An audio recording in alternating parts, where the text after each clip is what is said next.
I've said it. Forward. Listen to my words tonight. Don't just fall in love with my face. I used to be somewhat of a big deal, wheeling, dealing, no bucket in the warm-up, people carrying my bags in. How many times do I have to tell you through text, let's talk about the PK? That is a dirty hit that needs a response. I like a stiff, stout pillow. We'd rather dress nobody than dress you. The only thing I like better than easy points are free Slurpees. Goalies embellish all the time. He tumbled over like he was hit by a Zamboni. Am I this good, or are we just winning by 7 goals, and that's why I'm out here? Just say, I know you're right, Struddy. Just get it out. I think I am the modern-day Ronnie Dangerfield. Yeah, get no respect.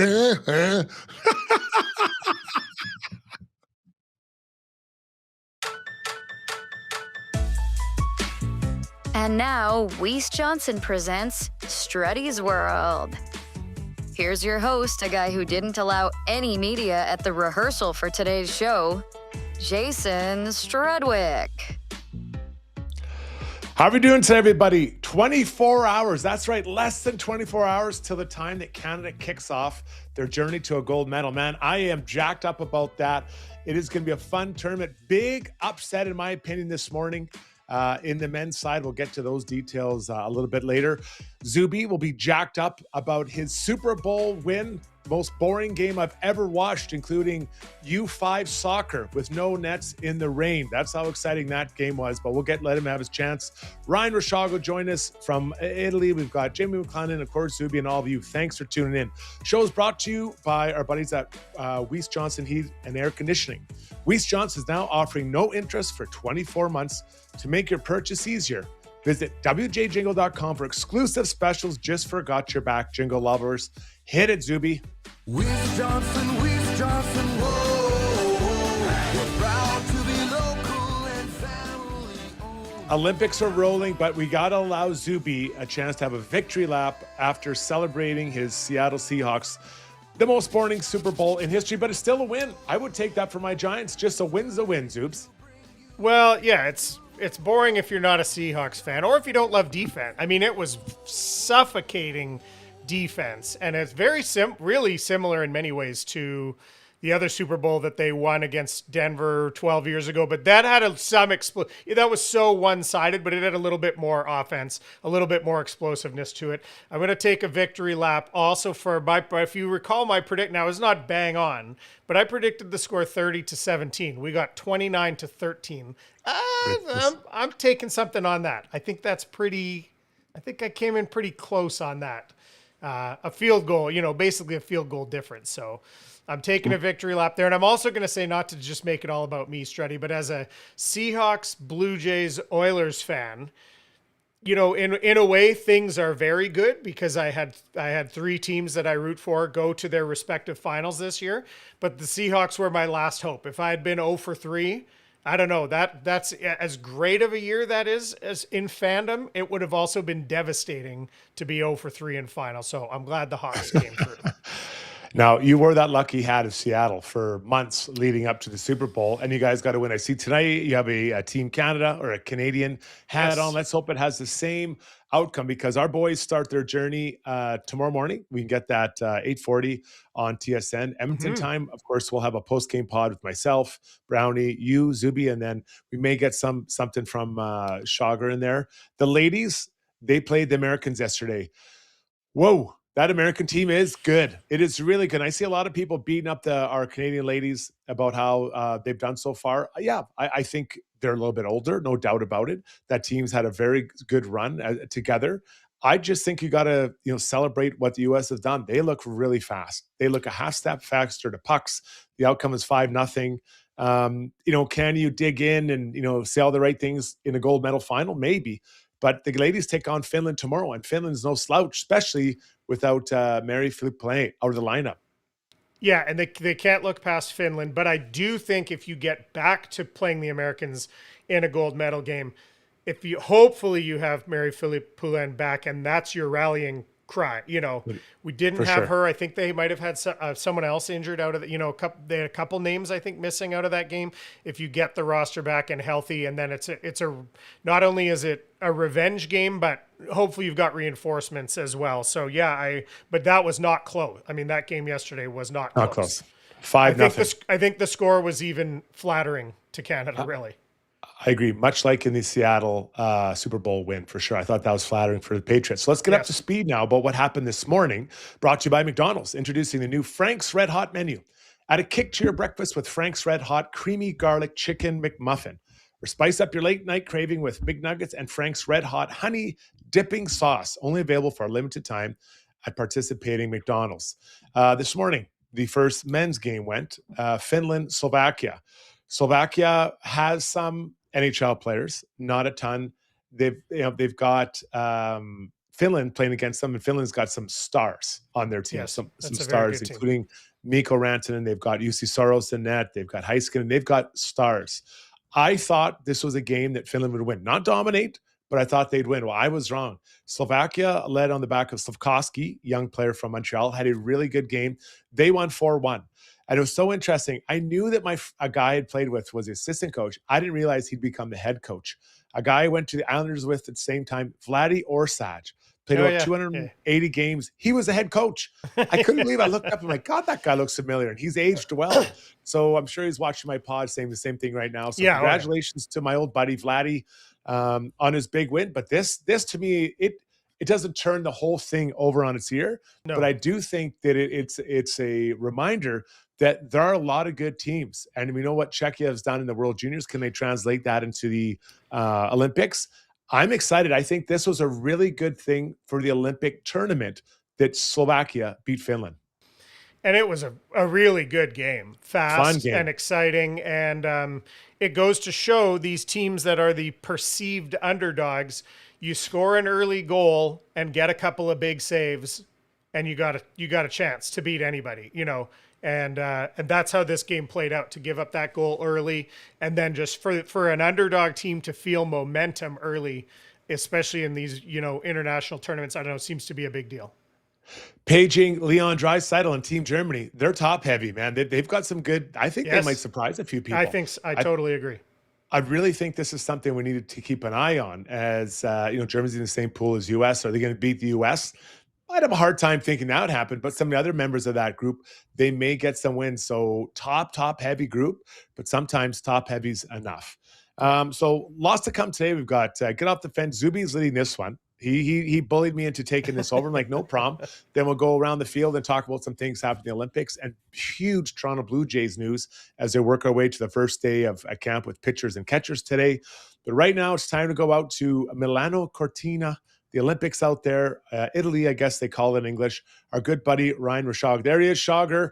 How are you doing, buddy? What are you, day like 12? Dave, is this 12, 13? We're the 11th. So yeah, including the travel day, day 12 of the 24-day Odyssey, buddy. But I'm hanging in. I'm glad the tournament's starting now, because, the first the first week and a half was kind of like, you're trying to find news and trying to figure out what stories you're telling and stuff. And you kind of run out of steam. So now we got games going, and we got Canada practicing every day. And that's where we spent the bulk of the morning today, was covering Canada's practice. But I'm good, buddy. Well, good to hear. And everyone wants to know. If I've been asked once, I've been asked 50 times, who's the starting goaltender for Canada first game tomorrow morning? We don't know. Coop's not telling. John Cooper is not telling us. Okay. So I flat out asked Jordan Binnington, can you tell me if you're starting or not? He was like, you're going to have to wait. And then I asked John Cooper, will you tell us who your starter is? He said, you're going to have to wait. So he said he will tell his starter tonight. I don't know. I mean, I guess so. We'll take John Cooper at his word there, that's his plan. But, and Strud's, like, the signs you look for in practice, right? Like, which guy had his own net in a 3-goalie system while they were flip-flopping Kemper back and forth. So we couldn't really tell.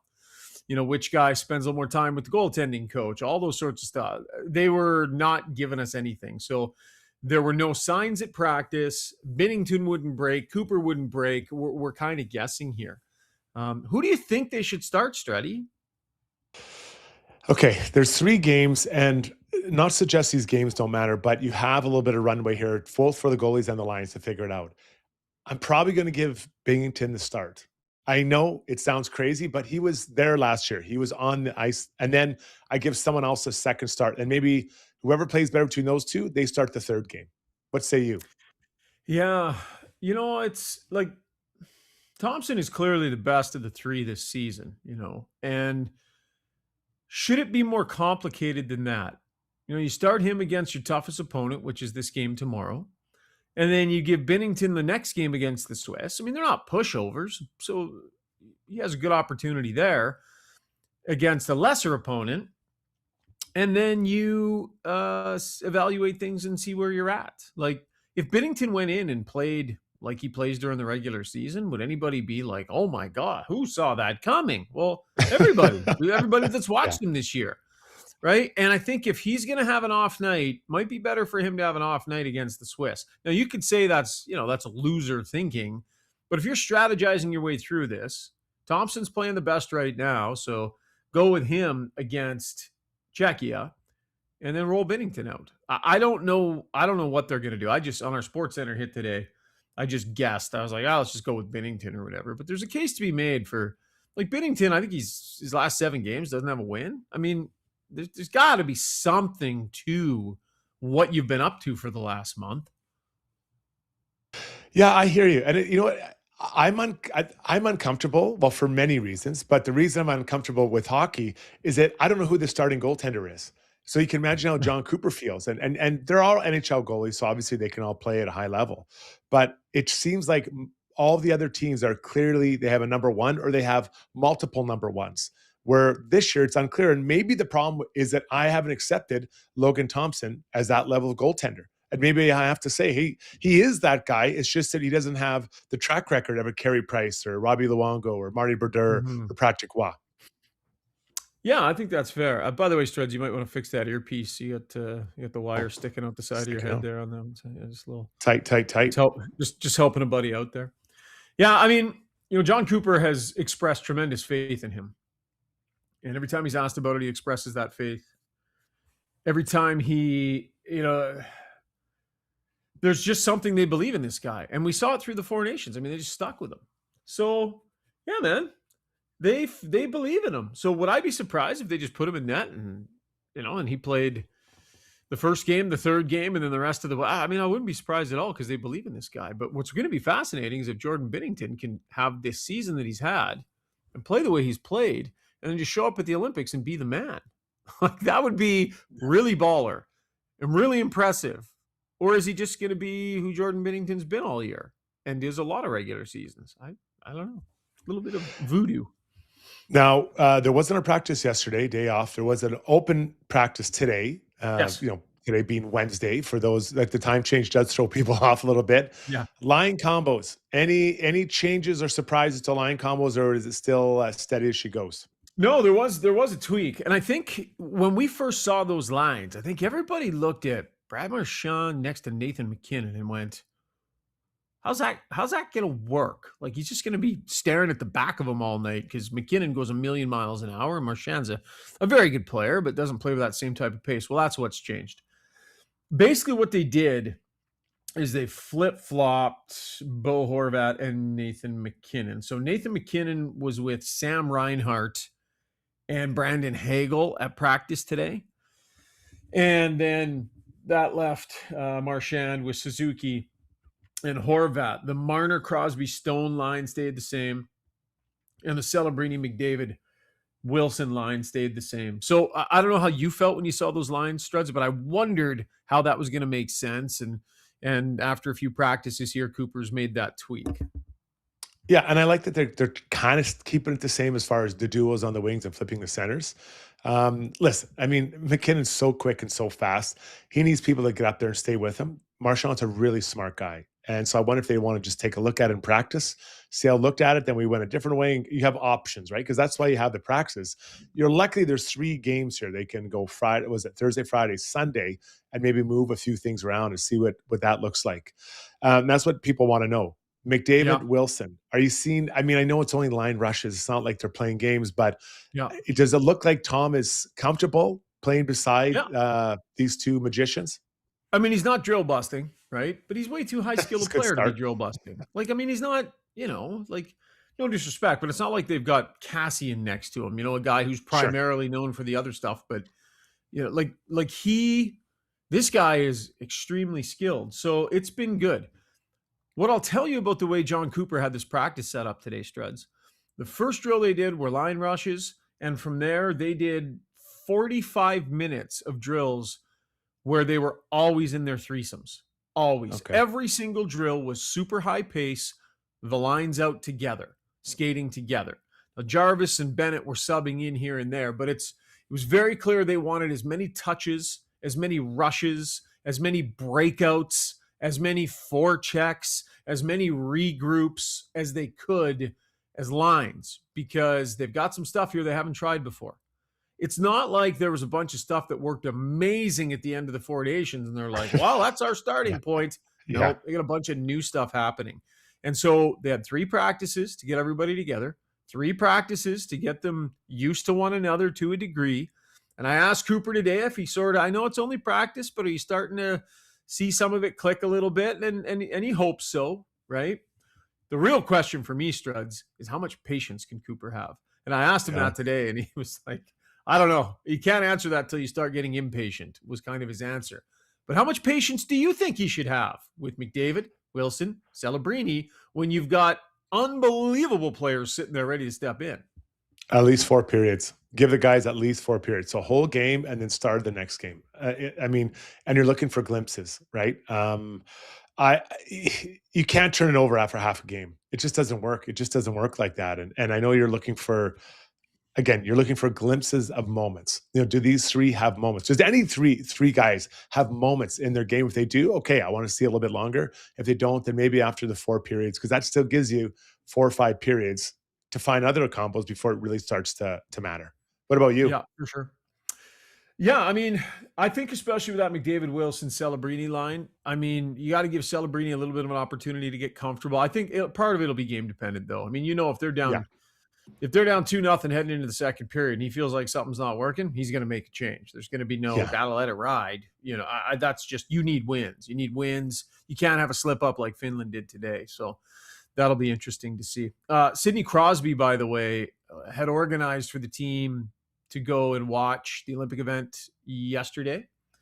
And I was talking to him today, Struds, about this first few days before the games actually start, right? Because you're here, you're practicing every day, but you have a lot of time off. You can only practice so much. And that's 90 minutes of your day, right? And so, and Doug Armstrong was talking today about the role that Sidney Crosby plays, kind of liaising with the management staff, the coaching staff, making sure the players have what they need. And so they had that planned outing yesterday. And I thought it was really cool that they got to watch Canada win a silver medal as a group.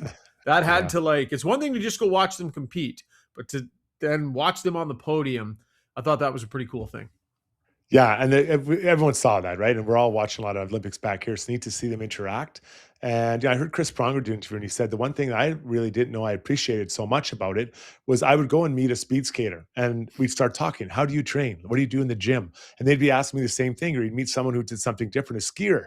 And I love that kind of interaction between the highest level of athletes. Yeah. What did you think of watching the game today with the mixed up panel? It was like 2 worlds just kind of went kaboom, right? Just like this broadcast explosion, and Bieksa right next to Duthie on the desk and all that weird stuff. I thought it was pretty interesting as I was watching it. It was good. And listen, it's good coverage. I mean, that game today, everything looked good to me. I just can't believe, and this, I don't want to get dramatic, but I'm shocked that Slovenia beat Finland. I really am, with the team that Finland had. And I think most people had him as a medal contender, a high level medal contender, not just, a 4-5. So that's huge start for Slovakia. And it was just it goes to show you, Samuel Halavai, what an incredible performance. He was really something else, Struds. And if you get a star player has a big game and your goaltender has a big game on the same day at a tournament like this, man, you can make stuff like that happen. And your boy, Oh, your boy was quiet in this game, Struds. I Mikko know. Rantanen was a quiet day for that top line. And meanwhile, Yeah. Slavkovsky, 2 goals. He's all over the place. He's all over it. And their goaltender has a huge game. That's a beauty. I love the fact that this tournament opened with what's perceived to be an upset. Love it. It's good for the whole tournament. It's good for everybody because it puts everybody on notice, even Canada.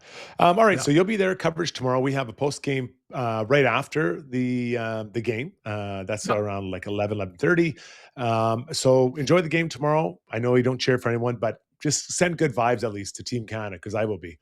For sure. Yeah, buddy. I can do vibes. That I can do. And we Pierre LeBrun, Mark Masters, and I filed a whole bunch of content today, so people can go check that out. It'll be on SportsCenter tonight. You can check it out on tsn.ca as well. And we'll see how the day goes tomorrow, Struds. But if I can, I'll hop in on the show after Canada game. All right, tsn.ca, everybody. Check it out for up to the second information. Shaugger, enjoy your sleep. Big day tomorrow. Sounds good, pal. Have a good show. See, there he is. Ryan Rishaug.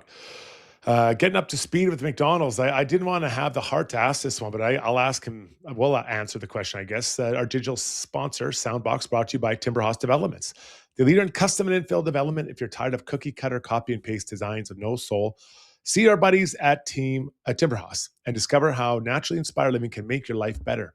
Take all the guesswork out of your infill project and work with experienced leaders. Visit timberhouse.ca. This one comes in from a gentleman named Scuba Steve. How much weight have you lost so far, Shaugger? I've seen a lot of posts from Shaugger, from Claire Hanna. They're involved a lot of food. There's a lot of food posting going on. So I think just breaking even, Zubie, is probably a healthy thing for anyone, I guess not partaking in the events, actually competing. Yeah, as you know, I'm a big pasta, pizza, carb guy in general. So yeah, it would be very difficult for me to, even if it was a work trip, I would not be losing weight. I'd be gaining over there for sure. One last one, our digital soundbox from Timberhouse, from Wade Apollo. Starting game 1 with 6 skaters and no goalie for Team Canada. That seems a hair aggressive, a hair. So we'll get to it with Noodles. Noodles is up next, Jamie McLennan.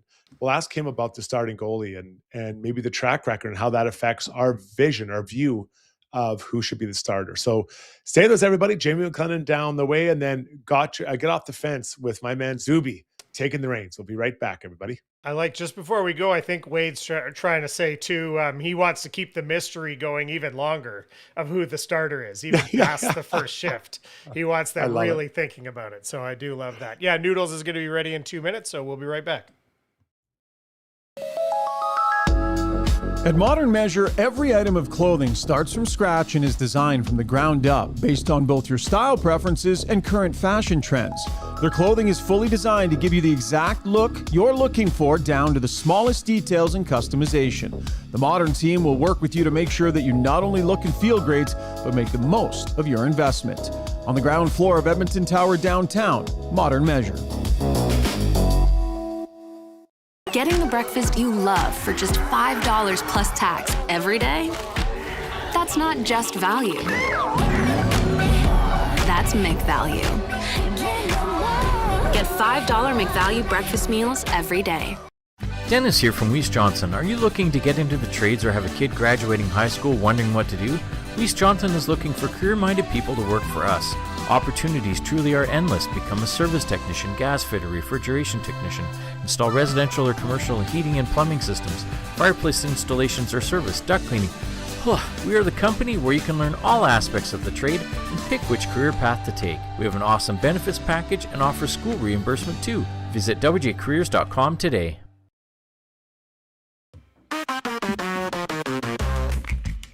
Welcome back to Struddy's World. Hope you're having a good day. Thanks for telling a friend and for giving us a thumbs up on the way out the door. Noodles is just running a little bit behind, so we're going to skip him and come back to him in about 5 minutes' time. We're in time to get off the fence now, brought to you by DLR Vinyl Products. As Alberta's #1 vinyl product supplier, DLR offers top quality materials to build a fence or deck that won't rot, fade, or fall apart. If you need a skilled contractor to take care of the job or prefer a DIY approach, DLR can help set you up with all you need. Canadian owned and operated with locations in Calgary and Edmonton. Visit them today online at dlrvitalproducts.ca. I drive by their spot every day when I drive the kids to school. And I see it and I give them a little toot. I don't think they hear me. There's other people honking. But I see them right on the corner. Easy to see it. Zubie, where are you taking us, buddy? All right. Well, Struddy, I get asked a lot of questions in my day-to-day life. A lot of what I feel to be repetitive questions, ones I've heard before. I get asked, are you sure you locked the garage? I get asked, what kind of sauce would you like with your McNuggets? And of course, I get asked, what are you, an idiot? But that's kind of in the broader sense. But there's a question I've been getting asked. I've noticed it in the past 2, 3, maybe more years, creeping into every time that I go to a restaurant. Let's like a sit-down restaurant. And you're getting the check and you're paying the check. Maybe you're punching in the tip or waiting for it to go through or whatever.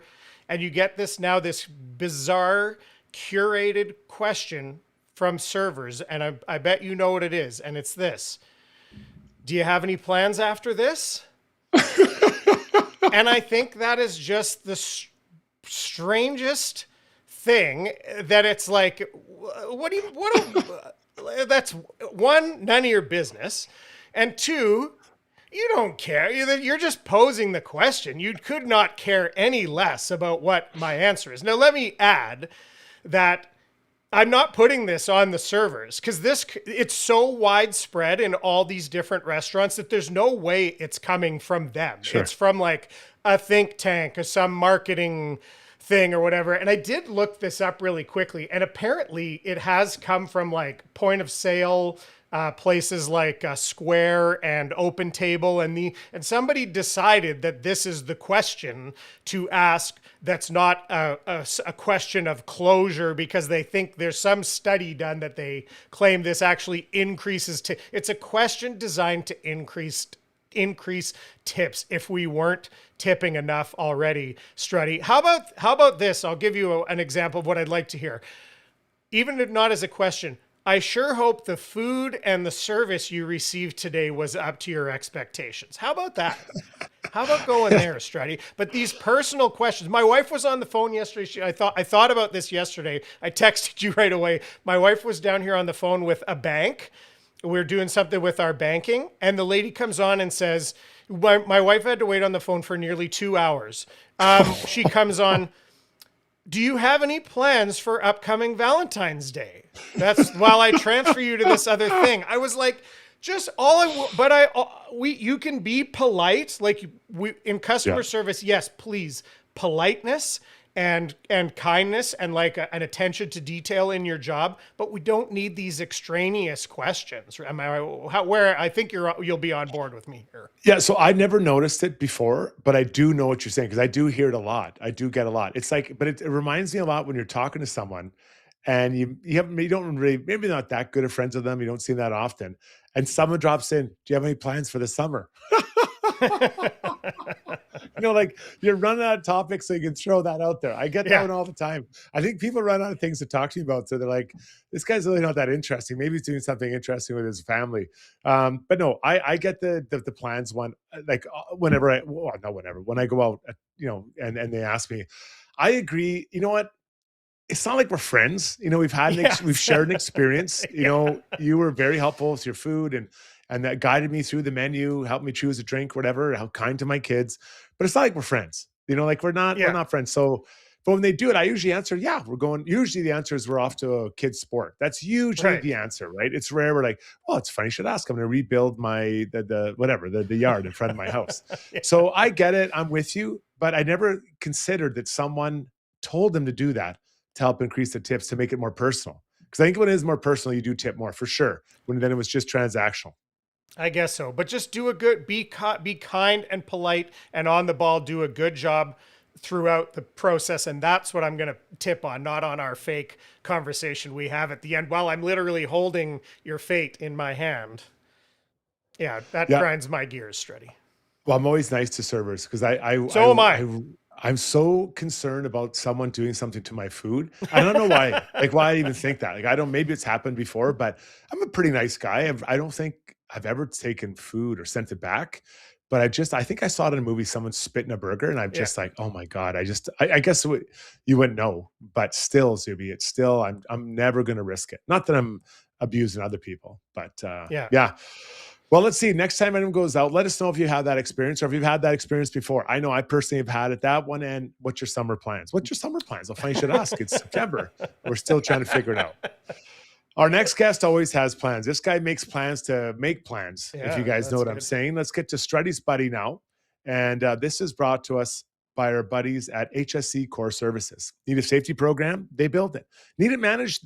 They'll do it. Stuck dealing with those online safety registries your clients make you sign up for? Yep, they handle those too. And yes, they also do core audits. Visit www.hsccore.com. That's HSECOR.com for more info. There's our man, Noodles. You didn't make it home, buddy. What is it? Is it another Snowmageddon in Toronto, or what's going on? Yeah, they had to call in the Army. But I'll tell you one thing. Didn't they call in the Army in the 90s or something because there was 4 feet of snow? And the Army needed to be called in. Yeah. Listening to you guys, all I can tell is the server's looking at you going, these bastards are cheap, so I got to try and get some money out of them. When you're like, when there's coins on the table, they know they're getting nothing. Put it that way.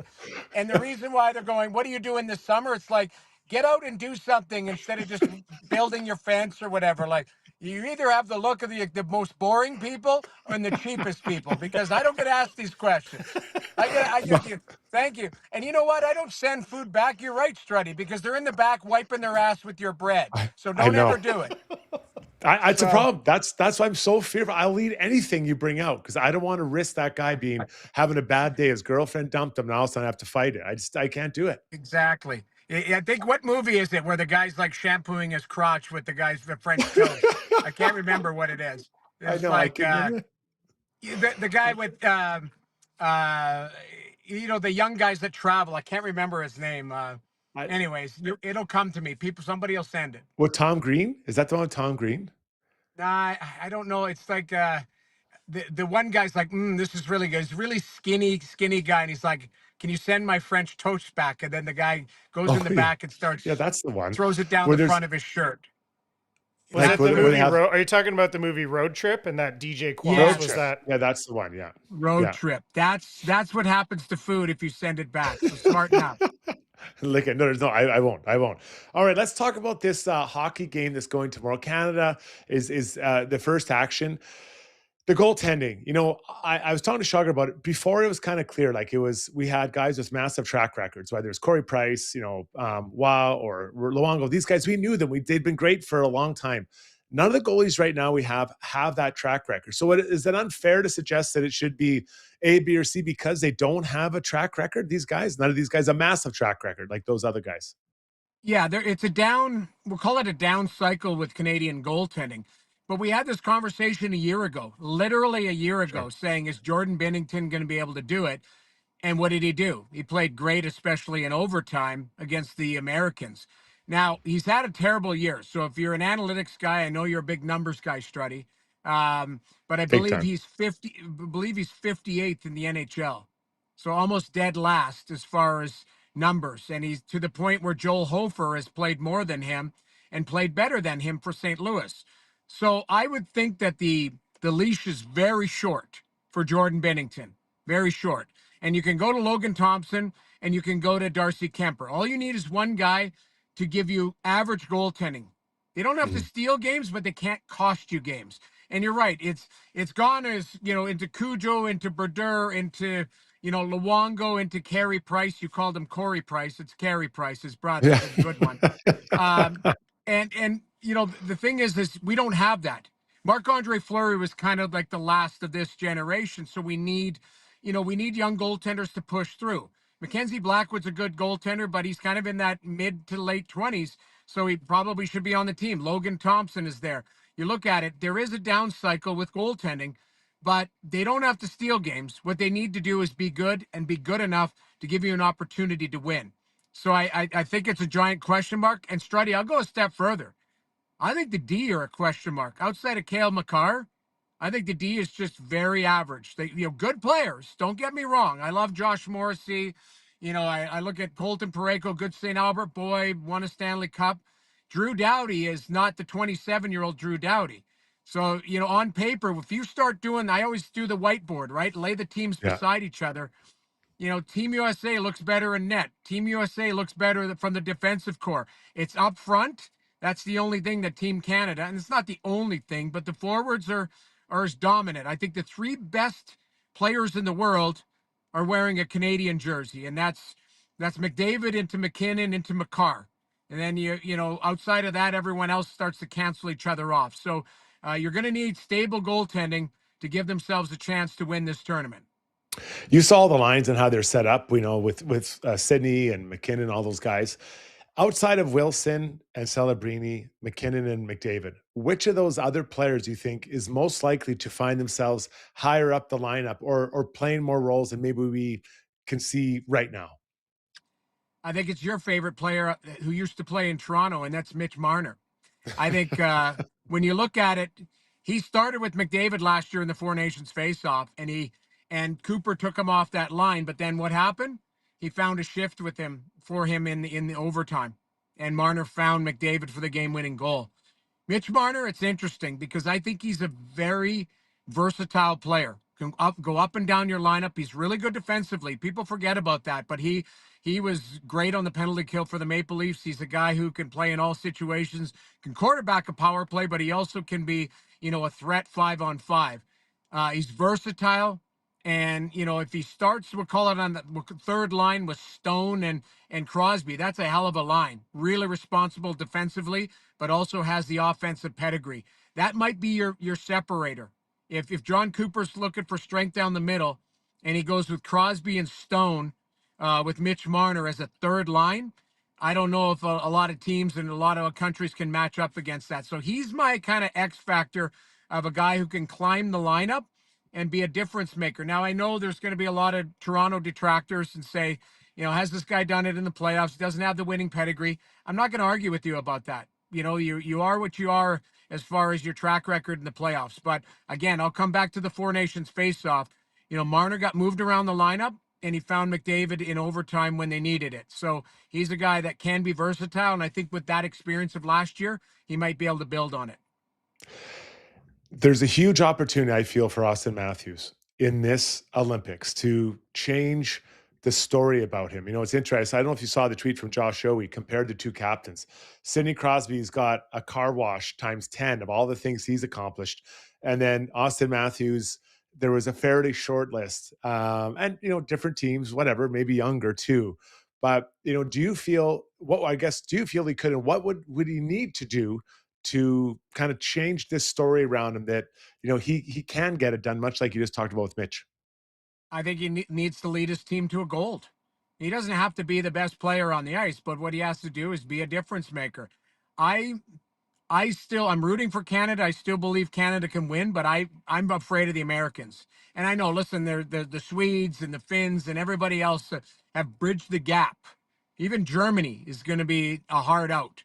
Like, I look at some of these teams, but the biggest fear that I have, and if Canada can make it to the finals, I think the U.S. is a team that doesn't have any weaknesses. And Austin Matthews is the captain of that team. And even if you look at the way that the U.S. team is built, they've got three defensemen outside of Cale Makar that I would take on my team instead of everybody else. And that's Quinn Hughes into a... Oops. We just lost Noodles. Said he we'll try to muted get him back. himself. It's possible he got a call or something, and Okay. we'll see. Yeah, his point's well made, though, about the back end. I mean, they've got a really, really good group of D.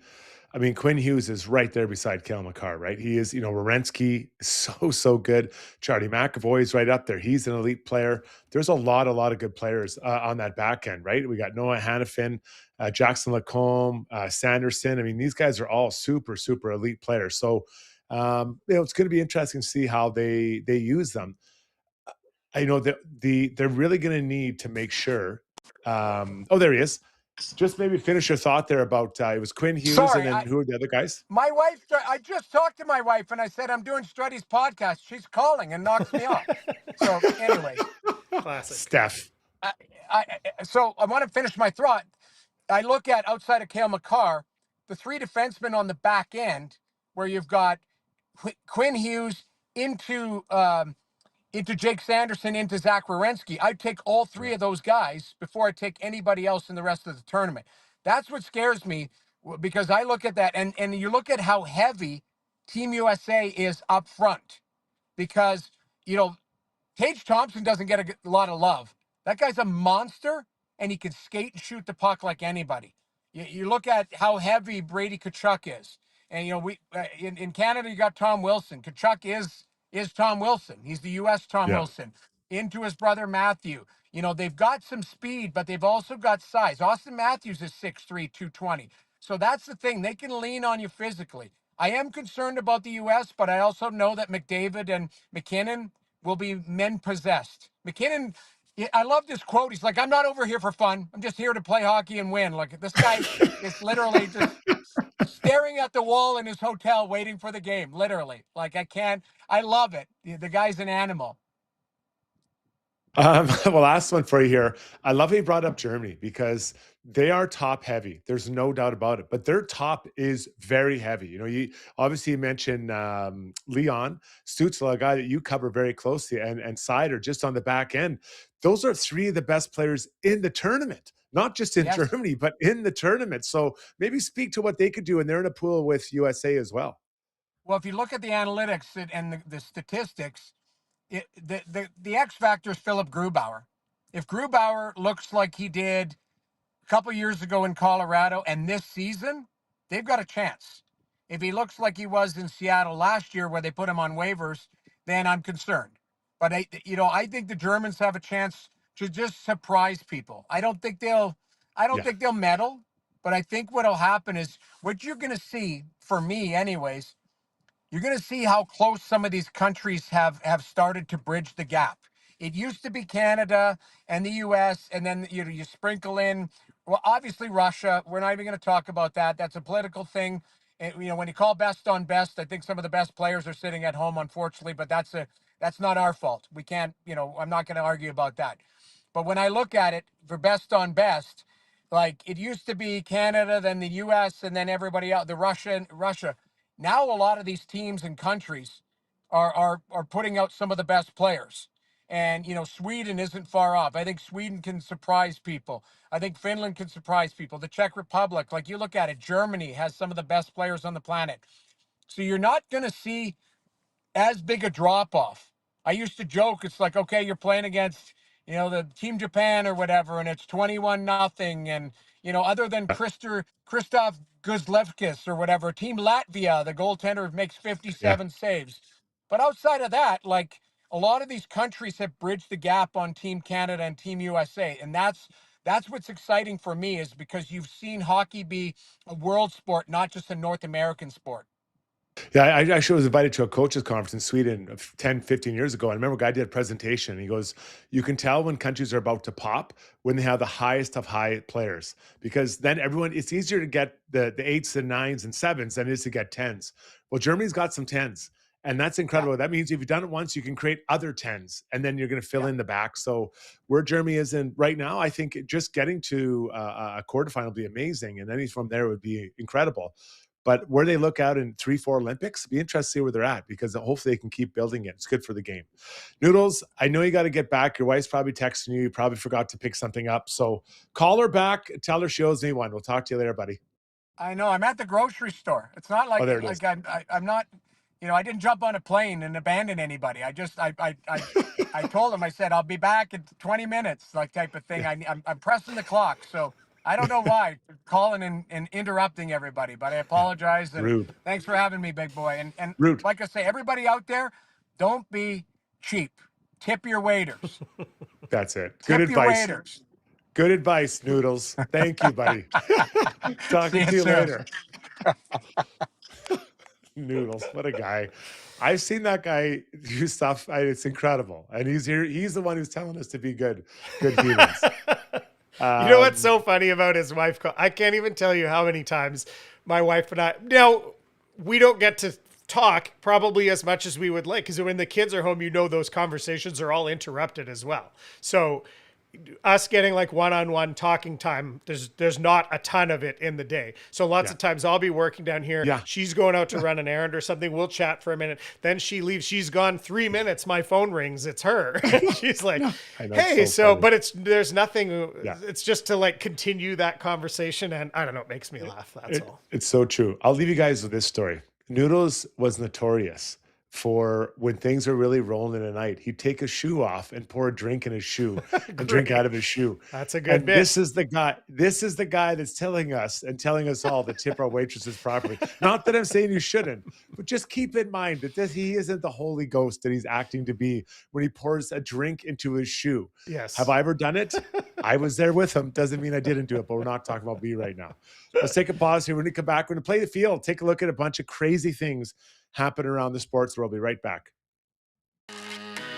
Beautiful fences exist. With a wide range of styles and colors from wood grain to white, DLR Vinyl products can make your fencing project pop. Because summers are for chilling and grilling, not sanding and drilling. Go vinyl at dlrvinylproducts.ca. So at Timberhouse, our guiding philosophy is naturally inspired living. We believe that through design, we can solve problems and enhance people's lives. We follow biophilic design principles in all of our builds to incorporate natural materials, natural light, to enhance all the spaces in a home. When you have your space perfectly reflect who you are and what you value, and it's made well, we think that that just leads to better living. And the other two. Oh man, that sexy music means one thing only. Time to play the field, brought to you by Modern Measure. Graduation and wedding season are officially here, and Modern Measure offers fantastic promotions to not only help make your big day a special one, but also help your wallet. Design your custom made-to-measure suit and customize it just for you. Visit mdrnmeasure.com. First day for pitchers and catchers to report to spring training. So the BlueJays, what a year last year. God, we're all still, I think, a little bit unsettled about how it went, Zubie. But yesterday, John Schneider, their manager, spoke to the assembled media and dropped a few bombs. Shane Bieber, they'd been rumoring this for a while, that he had kind of a fatigued arm and he wasn't going to be starting. So he's not going to start right away. They're going to let that rest or whatever, a tired arm means, but he'll take a break. So that one they'd kind of hinted to earlier. The big one for me was Santander. So Anthony Santander, that's a real mouthful for me. It is. Remember, they signed him to a massive deal last year, didn't play much, shoulder issues. Apparently, he had been rehabbing, getting back into it, but something went wrong. And so now he's getting surgery on his shoulder, and he'll be out 5 to 6 months. That is a long stretch in baseball. That's a really long time. So that'll be 2 years where they've signed this player and haven't got really much to show for it. He didn't play well last year. No. When he comes back this year, will he play well? I don't know. It's a long time off, and that'll be almost a year and a half without playing. So Zubie, that's pretty significant bad news for this group to start with. They've signed other players, but I thought that was really earth shattering for me, especially the one about Santander. Yeah, and it's, I mean, the truth is they had a lot of success even without him last year. So fair point. You could almost make the case that, they talk about, like the Oilers talked about Evander Kane coming back from his injury at a certain point, and it's like, he's our trade deadline acquisition.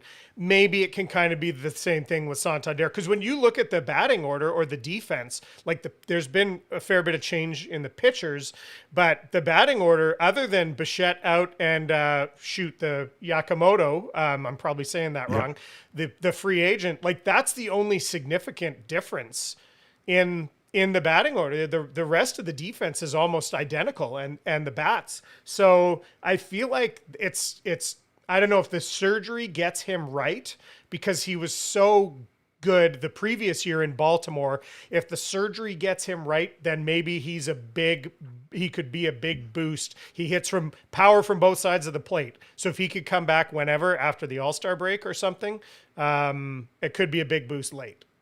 Well, let's hope so. But just for him, then Bowden Francis also out for the year. So not that I don't think they're counting on him for, a huge role, but he always wanted as many arms as possible. Now they're one less. Well, they're two less really to start the year. Okay, next one, Zubie. You love anything goalie related. Zubie pass. We trade notes all the time. Anything that even talks about a goalie. AJ has to pass this along. So you found this interesting little tidbit out of the KHL. Yeah, so the KHL notably tries some things in their all-star game and skills competition. I never see very little about their games, but social media kind of lights up when their all-star game and stuff comes around.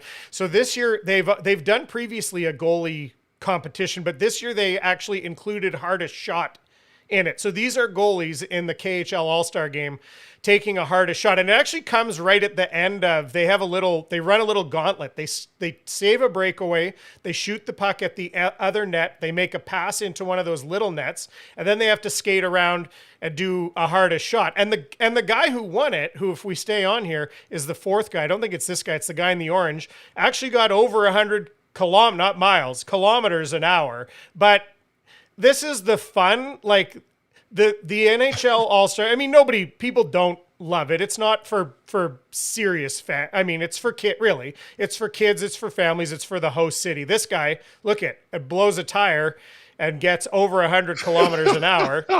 I don't know. I just think this is the type of fun that's missing from the NHL All-Star. Not to, that's a whole other conversation, of course, but to me, that's the kind of fun stuff that's missing, and taking chances and knowing that it will be entertainment for the other guys on the ice and everybody in the stands. People love seeing goalies do stuff. They love it. Like goalie fights, people go wild for those types of things. I'm not suggesting there should be goalie fights in all-star games, but I think just putting yourself out there, right? Putting yourself out there for something different that maybe people haven't seen. I think NHL goalies will want to do it because they'd want to prove that they have the hardest shot, and that's something that they can be proud of. And there are some guys that can rip that puck. Even here in Tristan Jarry is pretty good. He can hit it pretty hard when he flicks it. I think back to Marty Turco, guys like that. Cujo could really fire that puck. So I like this. I like the idea of stepping out from conventional, because I don't get super excited for the All-Star skills competition. My boys watch it. I'll if I can watch and have a nap, I'll do it. But I don't really get too excited. But if it comes to Edmonton, I'll definitely be bringing my boys because they'll want to see it.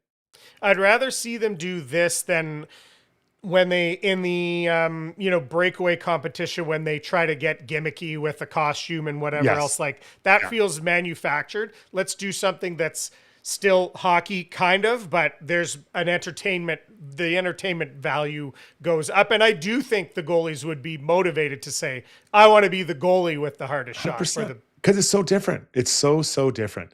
Okay, let's move into the Olympics now. A couple Olympic little ditties here.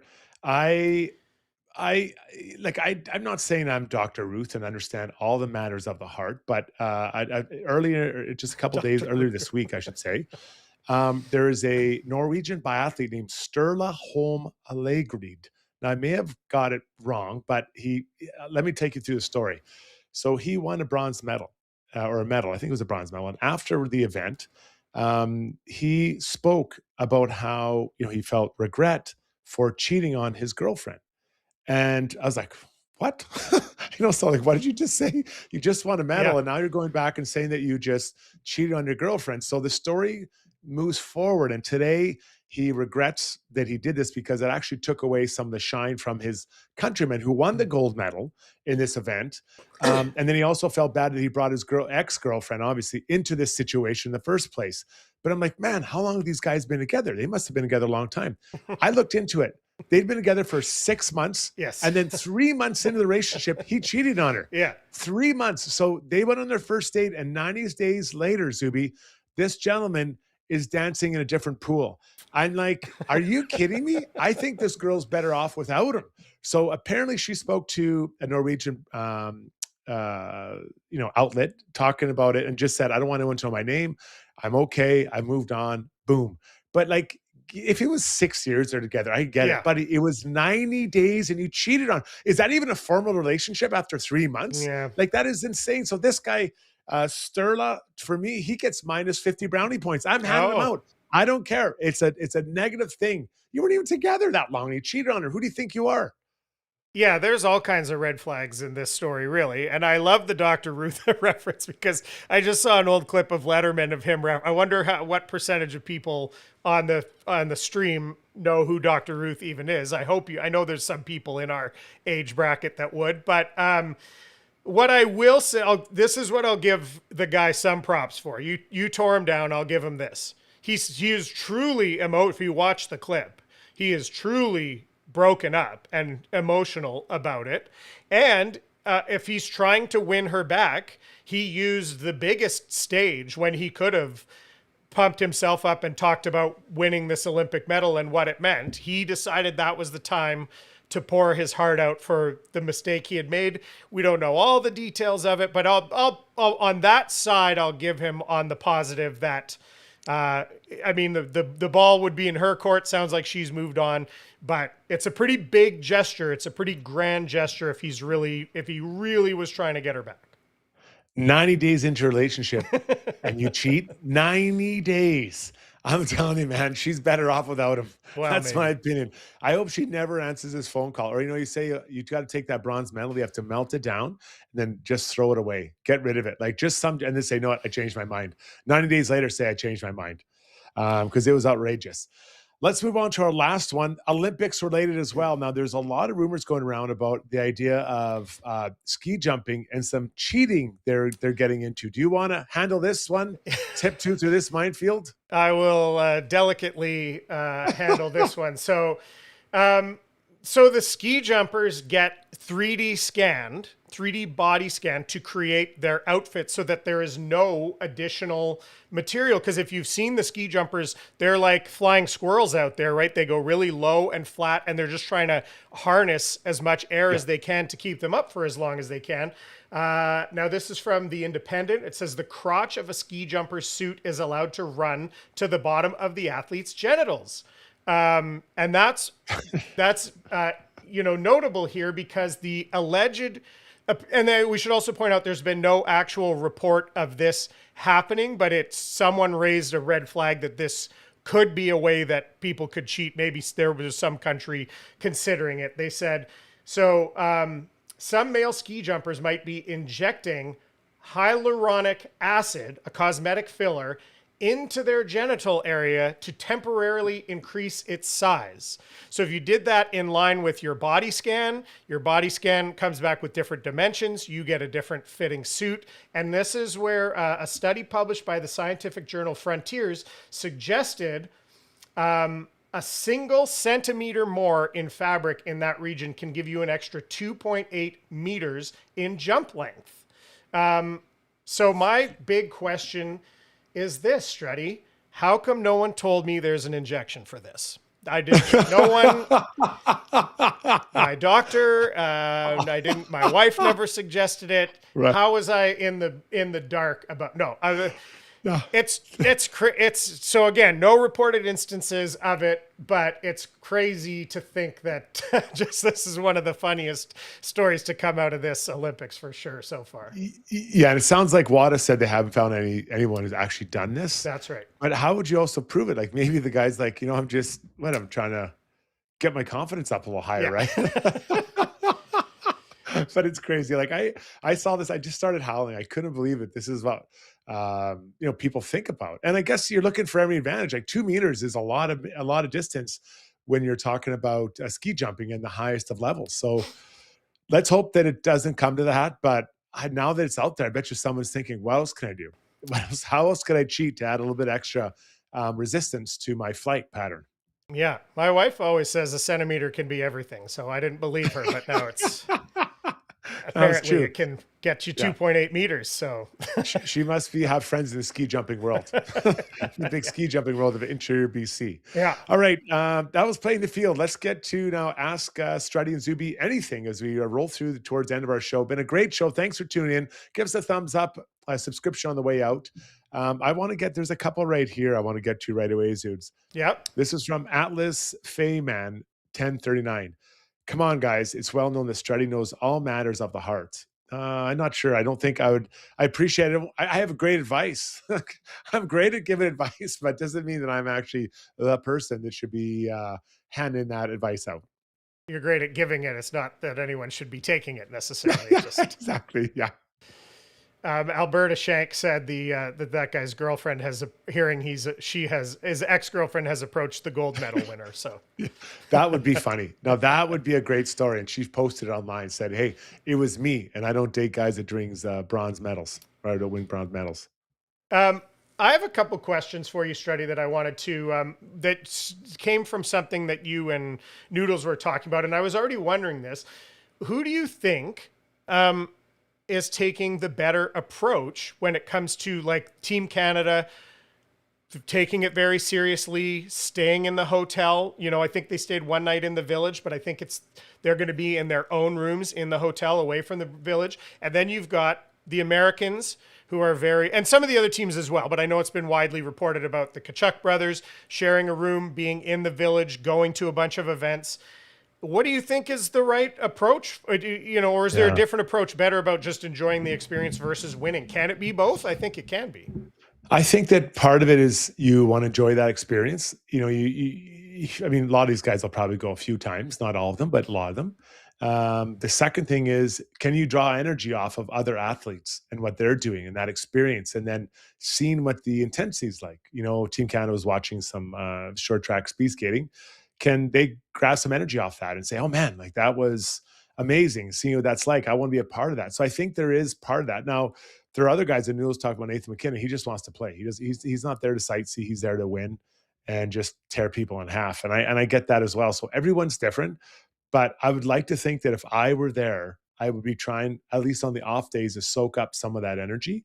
It doesn't mean I'm running around and climbing mountains, but go soak up some other events, because I think that is the highest of accomplishments I think that an athlete can partake in is the Olympics. And on the biggest stage, everybody's there. So go and enjoy it.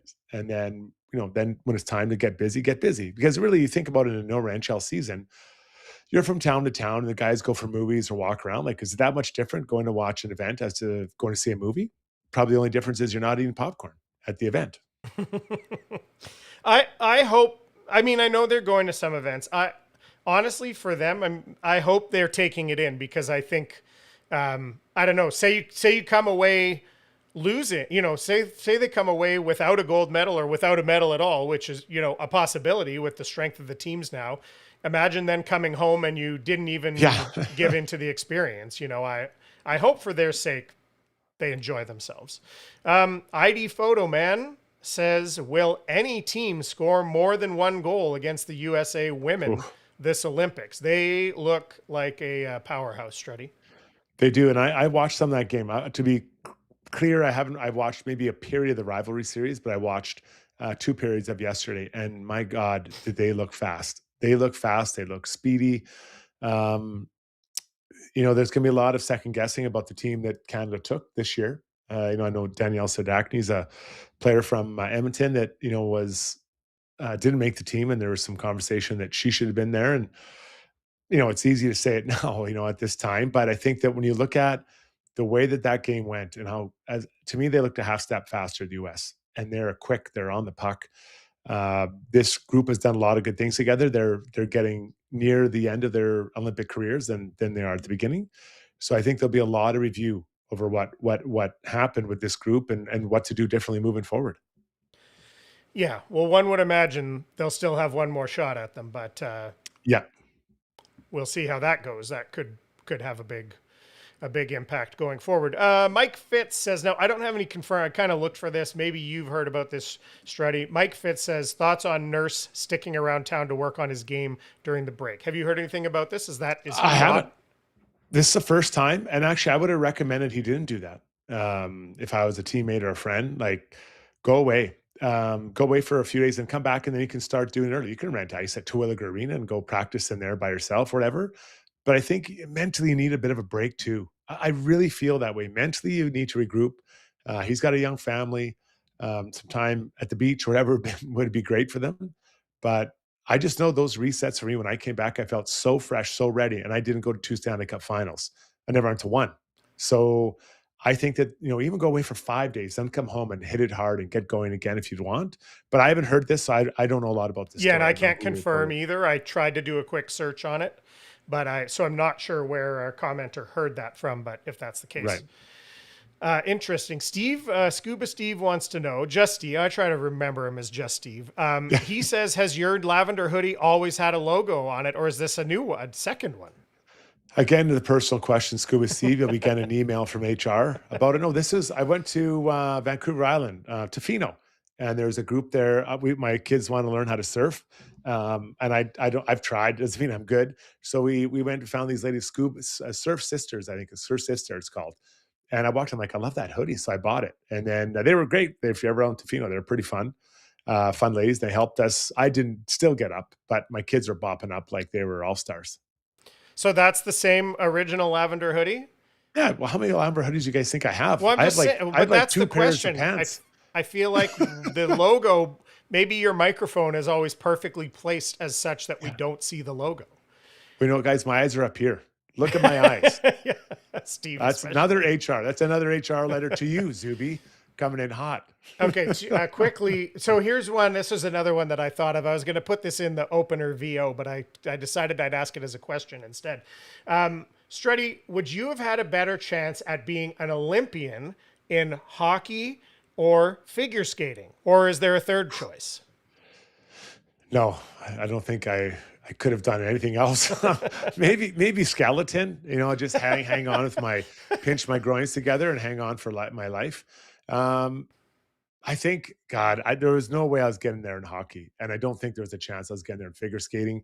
Maybe pairs figure skating. Like I look pretty good in a unbuttoned shirt. Yeah. Maybe I could have done that. Actually, looking back, I was surprised how good I got at that. And I was only practicing for a short time. But those guys, the figure skaters are so much better skaters than I was. But hockey, there wasn't a chance. Like I told them I'd be like the 12th defenseman, just bag skate me when the coaches are mad. And they still didn't take me. So, yeah, I would have done anything to go to the Olympics. I don't care if I didn't play a minute, just to be there. I would have been the happiest scratch player in the history of Olympic competition. Not the water boy, though. It would still have to be officially. It doesn't matter. Not really. As long as I got my own room, whatever. You want me to fill water bottles, sharpen skates, wash underwear? I don't care. Let me know. Finally, here we'll wrap things up with.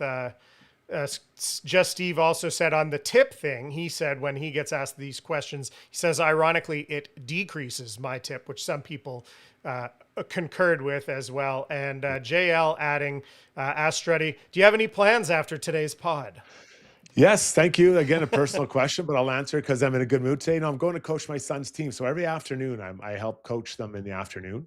We're on at 1:45, so it's currently 1:08. I got lots of time to get over there and get going and help these kids be better than I was. Well, that'll take time for sure. Yeah. How many years you got, son? Yeah. Well, excellent. This was that. We'll wrap it up there. This was a great show. We got to so many topics today. That was a lot of fun. All over the map. Obviously, heavy Olympics. And we'll continue with that as we go through tomorrow. Immediately after the game of Canada, their first game, we'll get into it right away about that game. We'll do one Friday night, and then we'll just see how it goes after there. Those are our first 2 ones. All your normal friends will be here. Probably Shaugger will drop in. He can't help himself. So stay tuned to our social for those. But thanks for listening. Honestly, thanks for taking your lunch hour with us, sharing your ideas. Tell a friend. Give us a thumbs up and subscribe. On the way out, Zubie, any final thoughts before we hit the trail? No, I love this. I'm excited to team dropping the puck on Team Canada and us getting to cover it for the Got Your Back universe, if you will. And be tons of Oilers content there with Connor McDavid. I'm pretty sure whatever happens, he'll be in the middle of it.